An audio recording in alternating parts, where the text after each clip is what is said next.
नमस्कार। I hope कि आप सब ठीक हैं, अच्छे हैं। अपनी ज़िंदगी में आप सब अच्छा कर रहे हैं। आज हम जो टॉपिक पे बात करने जा रहे हैं उसका नाम है महाकुंभ। महाकुंभ एक ऐसा हम कह सकते हैं हिंदू त्योहार है, या फिर एक ऐसी तिथि है, या फिर एक ऐसा व्रतकष्ट है जो 144 ईयर्स में एक बार आया है। इसके बाद जो महाकुंभ आएगा उसमें शायद हम ज़िंदा नहीं होंगे, या हमारी आगे की जो पीढ़ी है वो भी नहीं ज़िंदा होगी। शायद हम इसके बाद का जो महाकुंभ आएगा वो अपनी आँखों से नहीं देख पाएँगे। शायद क्या हम देख ही नहीं सकते वैसे तो। बट इसका मतलब ये नहीं है कि आप एक दूसरे की जान खतरे में रख के एक दूसरे के जाके पीछे देखिए हमारी पत्नी और हमारी बहन मरी हुई है। खींच कर एक दूसरे के आगे जाकर एक दूसरे को धक्का मारकर, किसी को ट्रैक पे गिराकर, किसी को ट्रेन के बाहर फेंक कर इस तरीके से महाकुंभ जाएं। हमने बहुत सारी तस्वीरें देखी जिसमें बच्चे रो रहे हैं, परिवार के जो साथी हैं वो रो रहे हैं, परिवार के सदस्य रो रहे हैं, पर फिर भी वो महाकुंभ जाने को मजबूर हैं। ऐसे लगता है कि जिस तरीके से उनको सरकार ने ज़बरदस्ती महाकुंभ भेजा होगा। सरकार आपसे नहीं कह रही कि आप ज़बरदस्ती आइए। हर जगह सरकार की नाकामी दिखाना कुछ लोग बंद करें। सरकार ने आपको घर घर जाके टिकट्स नहीं बांटे कि आप तुरंत आइए, आप आइए, आप आइए, आप आइए। As per Indian government, India में ऐसा कोई भी शहर नहीं है, ऐसा कोई भी स्टेशन नहीं है जो इतनी सारी पब्लिक को एक साथ हैंडल कर सके, एक साथ उनको संवार सके। हमारे पास ऐसा कोई भी रेलवे स्टेशन नहीं है।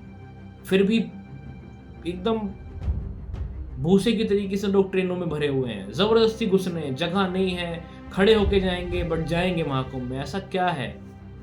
हम मानते हैं कि आपकी आस्था का त्यौहार है, आपकी आस्था सर्वोपरि है, पर इस तरीके से महाकुंभ में जाने से, इस तरीके से महाकुंभ में स्नान करने से क्या आप पाप धो सकेंगे जब आप एक दूसरे को मार के जा रहे हैं? तो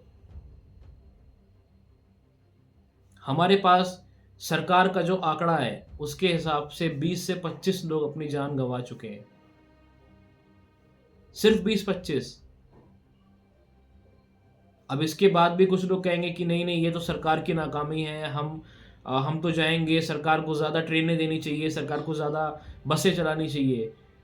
Prayagraj is not a country. Prayagraj कोई देश नहीं है। Prayagraj is a city of India, is a very small city of India. हर रोज़ करोड़ों की तादाद में वहाँ जाएंगे। वहाँ पर भी लाइवलीहुड, फूड, रोड्स, कंस्ट्रक्शंस, दुनिया भर की चीज़ों पे फ़र्क पड़ेगा। अगर आप ये सोचते हैं कि सरकार ने कह दिया कि हमारे पास इतनी कैपेसिटी है तो हम भागे ही चले जाएं, इट्स नॉट दैट टाइप।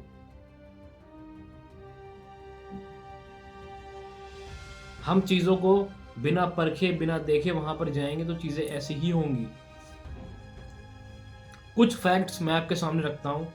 उन फैक्ट्स को आप देखो, उन फैक्ट्स को आप समझो, उन फैक्ट्स को आप जानो, right? As per Indian government, no railway station can handle the 3 crore passenger in a day. There is no railway station on a particular basis.